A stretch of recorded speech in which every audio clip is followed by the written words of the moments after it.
คุณเคยเชื่อไหมครับว่าการที่เราประเคน iPad สมาร์ทโฟนหรือเทคโนโลยีล้ำๆให้ลูกหลานใช้ในห้องเรียนตั้งแต่เด็กคือการเตรียมความพร้อมพวกเขาให้เป็นอัจฉริยะในยุคอนาคต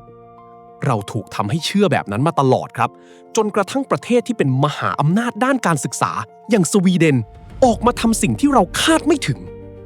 รัฐบาลสวีเดนเพิ่งประกาศนโยบายช็อกโลกด้วยการสั่งถอดหน้าจอดิจิทัลออกจากห้องเรียนแล้วทุ่มเงินหลายพันล้านบาทเพื่อกว้านซื้อหนังสือเรียนแบบกระดาษและดินสอกลับมาให้นักเรียนใช้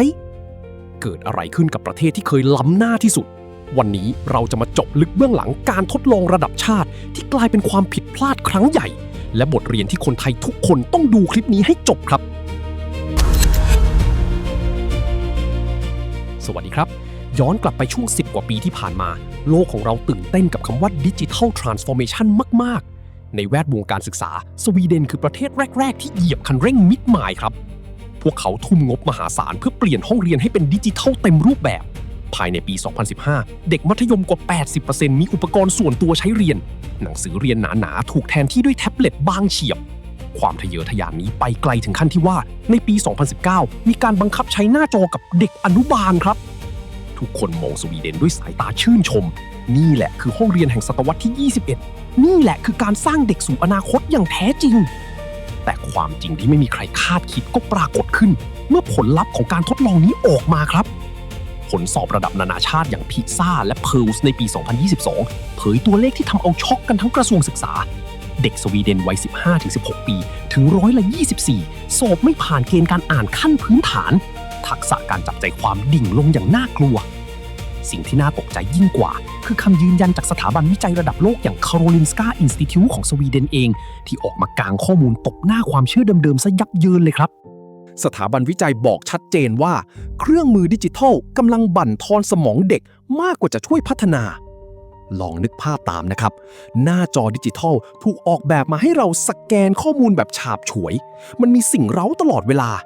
สิ่งนี้ทำให้สมองรับภาระหนักเกินไปทำลายความสามารถในการจดจ่อและการอ่านเชิงลึกและที่สำคัญเมื่อเด็กลดการจับดินสอเขียนแล้วหันไปจิ้มคีย์บอร์ดหรือหน้าจอแทน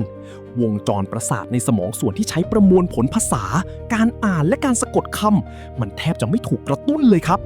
สมองของเด็กๆกำลังสูญเสียพัฒนาการที่สำคัญที่สุดไปอย่างช้าๆเมื่อรู้ตัวว่าพาประเทศเดินมาผิดทางสวีเดนไม่ได้นิ่งนอนใจครับรัฐบาลตัดสินใจประกาศนโยบายเด็ดขาดที่ชื่อว่า Back to Basic หรือกลับคืนสู่รากฐาน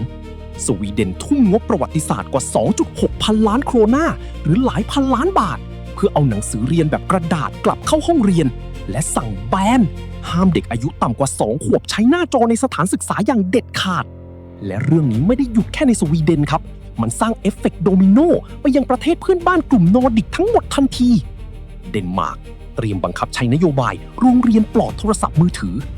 นอร์เวย์ออกกฎหมายลดการใช้หน้าจอในชั้นเด็กเล็กและกำลังดันกฎหมายห้ามเด็กต่ำกว่า 16 ปีเล่นโซเชียลมีเดีย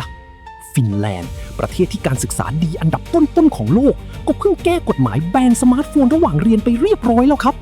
เรื่องราวของสวีเดนและกลุ่มประเทศนอร์ดิกมอบบทเรียนราคาแพงระดับโลกให้กับเราครับมันบอกเราว่าต่อให้โลกนี้จะมี AI ที่ฉลาดล้ำหน้าไปไกลแค่ไหนหรือเทคโนโลยีจะย่อโลกไว้ในมือเราได้ทั้งหมดแต่เทคโนโลยีที่ดีที่สุดในการแฮ็กสมองมนุษย์ให้เติบโตอย่างมีคุณภาพมีสมาธิและมีความคิดที่ลึกซึ้งมันยังคงเป็นเทคโนโลยีสุดคลาสสิกที่มีมานับพันปีนั่นก็คือครูผู้ใส่ใจกระดาษดินสอ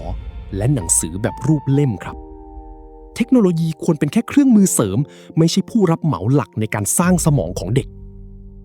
วันนี้เราอาจจะต้องกลับมาตั้งคำถามกับตัวเองและระบบการศึกษาในบ้านเราครับว่าเรากำลังปล่อยให้เด็กๆของเราเติบโตมากับหน้าจอที่มากเกินไปหรือเปล่าแล้วคุณผู้ชมล่ะครับคิดเห็นยังไงกับเรื่องนี้ใครมีลูกหลานหรือคนรอบตัวที่มีปัญหาเรื่องสมาธิสั้นเพราะหน้าจอบ้างหรือใครที่คิดว่า iPad ยังจำเป็นอยู่คอมเมนต์มาคุยกันด้านล่างนี้ได้เลยนะครับผมรออ่านอยู่ถ้าคิดว่าคลิปนี้มีประโยชน์และช่วยเตือนสติสังคมเราได้ฝากกดไลค์กดแชร์ส่งต่อไปให้พ่อแม่ผู้ปกครองหรือคนในแวดวงการศึกษาได้ดูคลิปนี้กันเยอะๆนะครับและอย่าลืมกด Subscribe เพื่อไม่พลาดคอนเทนต์ที่ปอกเปลือกความจริงแบบนี้อีกสำหรับวันนี้ผมต้องลาไปก่อนสวัสดีครับ